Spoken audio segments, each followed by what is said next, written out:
नाज़िन social media ते हिक ख़बर हले पई उहा ख़बर इहा हले पई त सरदार मुमताज़ अली भुट्टो जे फर्ज़ंद सरदार अमीर बख्श भुट्टो ज़मीन त ख़ैर पंहिंजी केटी मुमताज़ भुट्टो ॾेई छॾी।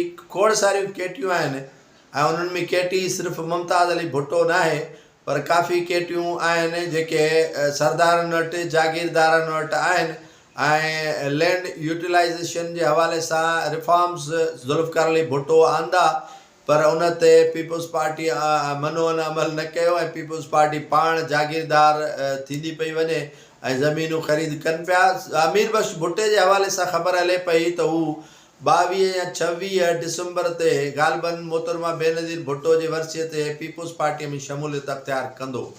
हाणे इहे न पीपल्स पार्टीअ जा ज़रिया ॿुधाइनि था त उनजी शमूलियत थिए थी या जो आहे जेको आहे सो उनखे नवंदेरो हाउस जो इंचार्ज मुक़ररु कयो वञे थो या वरी उनजे जेको नंढो भाउ कालम नवीस आहे या जेको मीडिया सां रिलेटेड आहे हैदर अली उनजा यकीनन सरदार मुमताज़ अली भुट्टो मरहूम जी मौजूदगीअ में इख़्तिलाफ़ थिया ऐं उनखे पंहिंजी ज़मीन जाइदाद मिल्कियत मां हिसो ॾिनो वियो ऐं उहो अलॻि थी करे वेठो आहे ऐं उनजो लाड़काणे न अचणु आहे न वञणु आहे न वरी लाड़काणे जे सियासत सां उनजी का दिलचस्पी आहे। हू काफ़ी उन शयुनि खां दूरि आहे परे आहे ऐं उनखे वरी सेनेटर बणाइण जूं दोस्त ॻाल्हियूं पिया हलाइनि ऐं अमीर बख्श भुट्टो जेको सियासत खां मुकमिल तौर ते नाला ख़ाइफ़ थी करे हिकिड़ी मज़हबी जमात जो रुख़ अख़्तियार कयो। रायविंड में काफ़ी दोस्तनि उनखे ॾिठो त हू रायविंड में जेको आहे सो इज्तिमा में शरीक थियो आहे रुहानियत हासिलु करे पियो। उनखे वरी पीपल्स पार्टी नवंदेरो हाउस जो इंचार्ज बणाइण जूं ख़बरूं हलनि पियूं। उन पारां का बि वज़ाहत न कई वई आहे त हू पीपल्स पार्टी में शामिलु थिए पियो। हा अलबत्ता ज़मीन जे ख़रीदो फ़रोख़्त वारो जेतिरे क़दुरु मामिलो आहे त उहो क्लियर थी चुको आहे त हुन ज़मीन पंहिंजी ॾिनी आहे।